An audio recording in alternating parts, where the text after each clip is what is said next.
The restaurant sparkled. It always did on Friday nights. White tablecloths, gold cutlery, stemmed glasses that clinked softly beneath chandeliers. The kind of place where hedge fund partners ordered steaks they didn't finish and called the waiter by his first name like it was a trick. In the back, beneath humming fluorescent lights and steam-choked air, Louis scrubbed dishes. He was 19. Quiet, precise, always early, never noticed. And tonight, he was slower than usual. His mother was in the hospital. His sister hadn't eaten lunch. His hands ached from the double shift. "Move it," barked Greg, the floor manager, stepping into the dish pit with the grace of a battering ram. "You think this is a charity?" Louis said nothing. He kept scrubbing. Greg scoffed. "God, no wonder your people stay behind the kitchen wall." The line cook froze.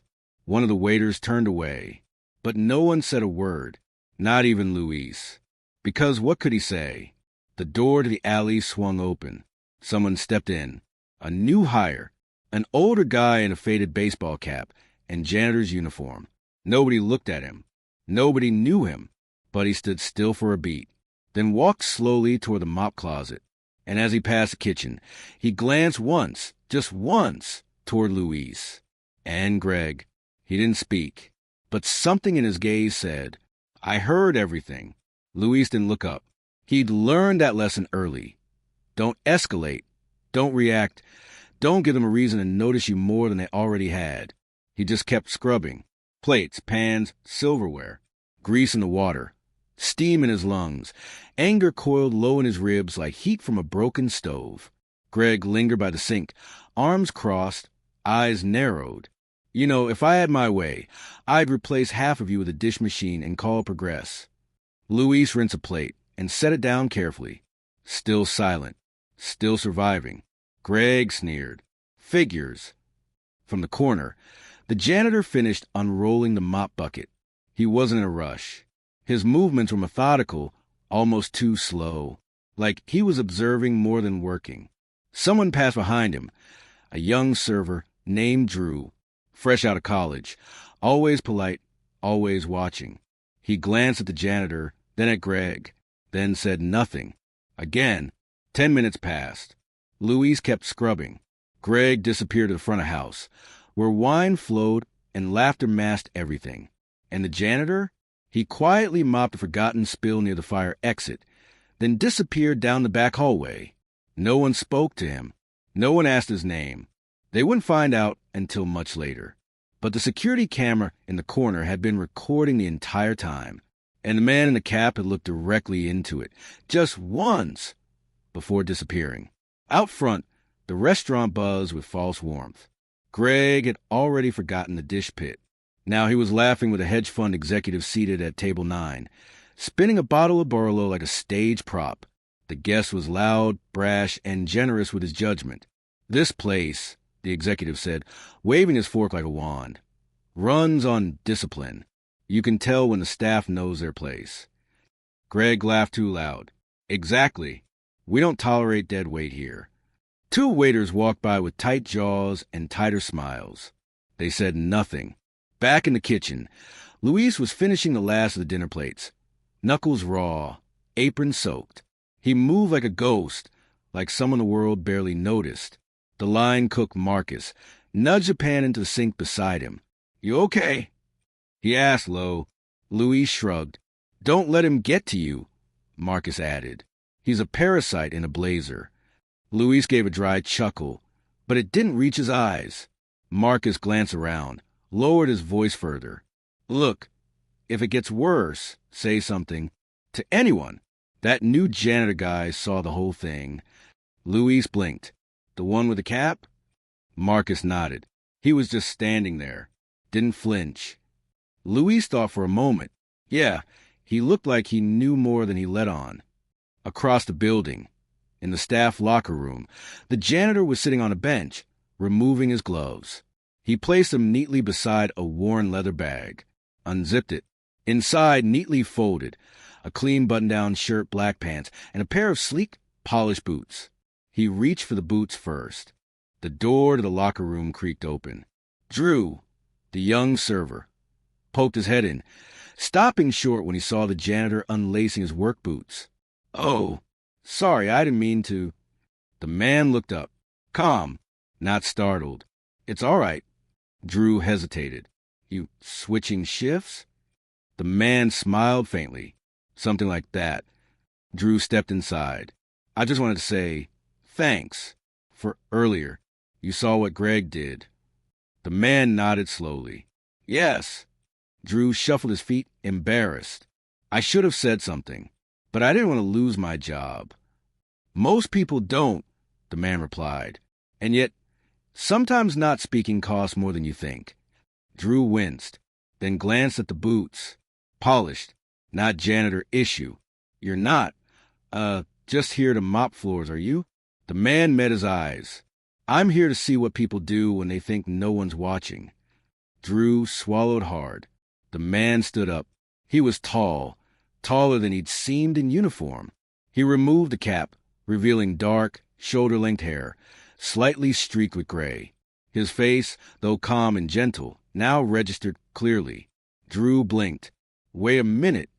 The man slipped on the button-down shirt, buttoned it up with slow precision, then adjusted the collar. A sharp knock on the back entrance echoed down the hall. "Time to go." He turned to Drew. "Do me a favor." "Anything. Don't apologize. Just act better next time." And with that, he walked out, back straight, head high. No need for fanfare, because he hadn't come to perform. He'd come to observe. In the dining room, a birthday party at table 3 broke into song. A candle flickered on a creme brulee. Champagne corks popped. Greg posed beside the dessert tray, like he was in a stock photo of success. No one saw the man in the black shirt slip past the hostess stand and into the shadows near the kitchen. Not right away. But the maitre d' caught a glimpse. Her eyes narrowed. She stepped closer. "Sir," she asked cautiously, "can I help?" Then she stopped, stared, her mouth opened slightly. He smiled gently and raised a finger to his lips. She obeyed, without thinking. In the back, Luis was stacking the last clean trays, preparing for closing. He looked exhausted. No tips, no acknowledgement, just another day of surviving. Greg stormed through the kitchen doors, barking something about service timing and plating delay, then froze, because standing near the walk-in cooler, hands tucked behind his back, was the man in the black shirt. No cap, no mop, just presence. Greg blinked. "What the hell?" The man stepped forward, calm and quiet. "Greg, is it?" Greg squinted. "Do I know you?" The man smiled. "No, but you know who I am." And Greg's face changed. Fast. Recognition spread across it like ink and water. The jaw slackened. The spine straightened. The arrogance evaporated. Because standing in front of him, barely 10 feet away, was Keanu Reeves. Greg stammered. I didn't realize, no one told me." Luis looked up. The dish in his hand slipped, clattered into the sink. He turned slowly, eyes wide, mouth slightly open. And for the first time all night, the back of house went completely silent. Greg recovered fast, or tried to. He straightened his tie, smoothed his blazer, and forced a chuckle. "Mr. Reeves. Wow, what a surprise. I didn't know you were." Keanu didn't move. He didn't blink. He simply tilted his head slightly, as if observing a specimen. "You manage this place?" he asked quietly. Greg nodded quickly. Yes, I do. Best fine dining kitchen in this zip code." "That's not what I asked." Greg paused, faltered. "I asked," Keanu repeated, "if you manage it." The silence that followed wasn't empty. It was full of things unsaid, of shame barely forming, of every cruel moment from earlier that Greg thought had gone unnoticed. From the far side of the kitchen, Luis didn't dare breathe. Keanu's eyes flicked to him, then back to Greg. "I watched you belittle a 19-year-old who does a job you couldn't handle for 10 minutes, he said. Greg opened his mouth, but Keanu lifted one finger. "I'm not here for photo op. I'm not here to be impressed." He took a step forward. "I came because I've eaten here. I recommended this place to friends, and I wanted to see who makes it run." He gestured toward the kitchen, Not the plates, not the garnishes. The people. The answer, Keanu continued, isn't you. Greg flushed deep red. With all due respect, sir. There's no respect in what you did tonight, Keanu said, voice still low. Just performance. And cowardice. Another silence. One of the line cooks crossed his arms. Someone from pastry stepped a little closer, just watching. Keanu turned to Luis. What's your name? Luis hesitated. Luis. Keanu nodded. You do good work, Luis. Luis stared, stunned. Thank you. You ever think about running a kitchen? Luis blinked. I don't know. Keanu smiled faintly. You should. Then he turned back to Greg and waited. Greg stood motionless. All his polish, all his slick charm, suddenly felt paper-thin under Keanu's gaze. No yelling, no threats, just a silence so loaded it was louder than any voice. Look, Greg stammered. It was just a comment. A bad moment. We're under pressure back here. I didn't mean anything by it. Keanu raised an eyebrow. But you said it, in front of your team. And worse, you meant it in the moment it mattered most. Greg flinched, almost imperceptibly. The kitchen staff watched in frozen attention. You think leadership is barking orders, Keanu said, but real leaders serve. They see. They don't shrink others to feel tall. Greg's jaw flexed.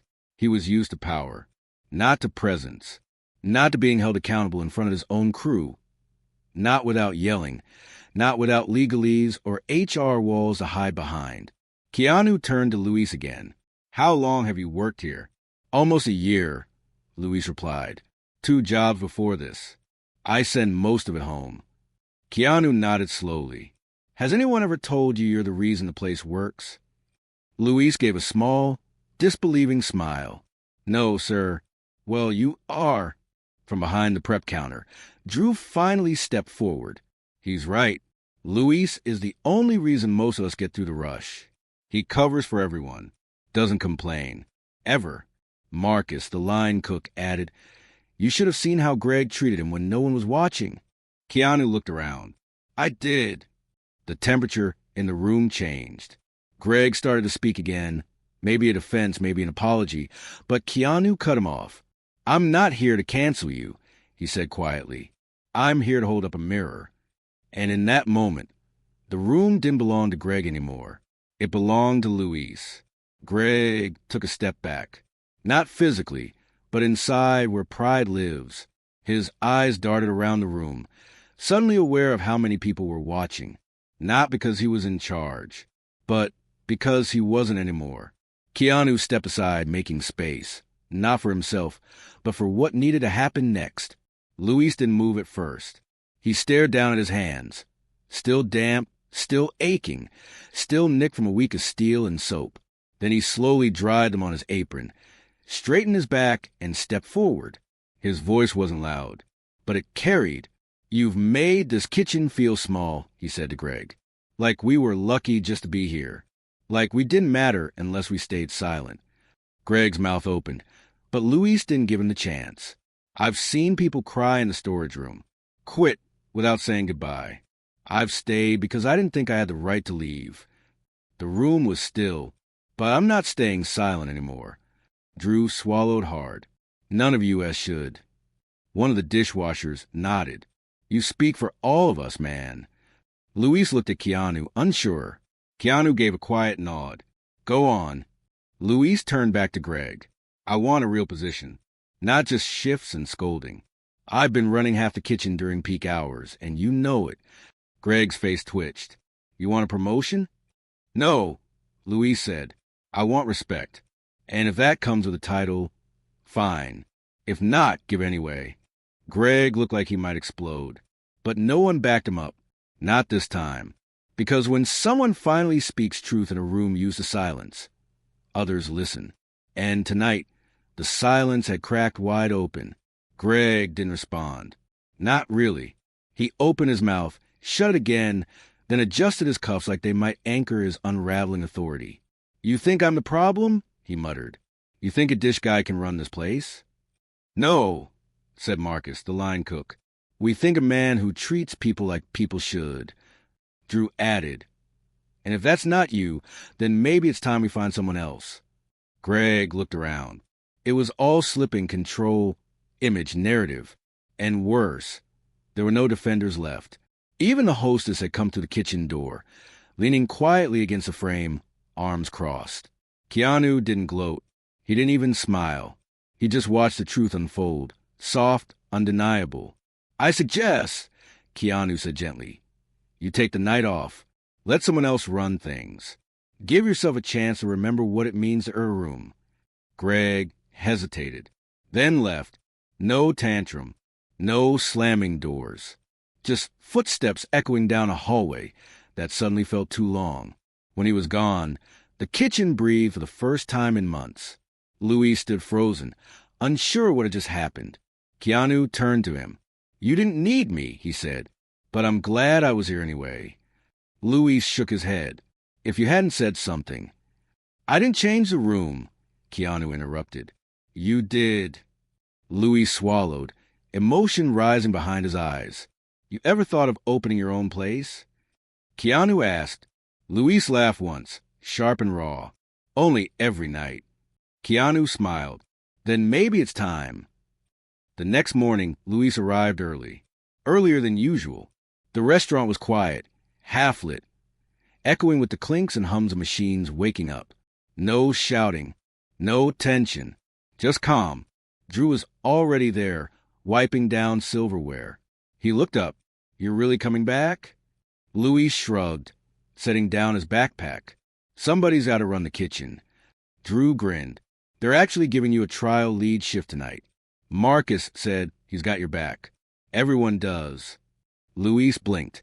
Wait, seriously? Yep, HR's involved. Whole thing's moving fast. Apparently, the guy in the hoodie is kind of hard to ignore when he speaks. Louis shook his head, amazed. This still feels unreal. He left a note, Drew added. I found it taped to your locker this morning. Louis opened it carefully. A small card, heavy stock, one side blank. The other had handwriting, neat, slanted, steady. Respect begins with seeing. You saw the job. Now see yourself. KR. No number. No signature. Just a message. Louis folded it, tucked it into his wallet like currency. By mid-afternoon, staff had reorganized themselves. The kitchen felt different, cooperative, alive. And Louis?